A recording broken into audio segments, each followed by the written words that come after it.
सारा हिसाब किताब करके माल लोड करवाया। अल्लाह साहब बेटियों के नसीब अच्छे करे। कल ज्वेलर्स पे जाकर अंगूठी देख अपनी छोटी बहन समझते हैं, इसीलिए उनको इमोशनली ब्लैकमेल करती है।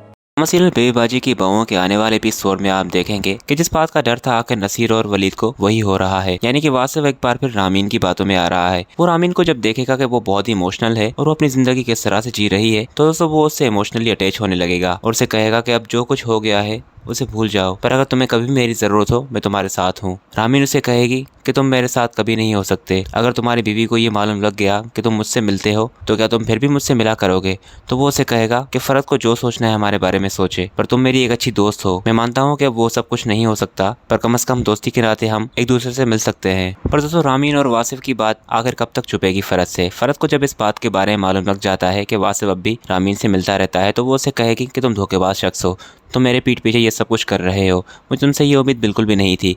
तो वासिफ उसे कहेगा कि मेरी बात समझने की कोशिश करो, रामीन को मेरी ज़रूरत है, यहाँ पर मेरा उसके अलावा कोई नहीं है, उसके पेरेंट्स भी उसकी बात नहीं समझ रहे।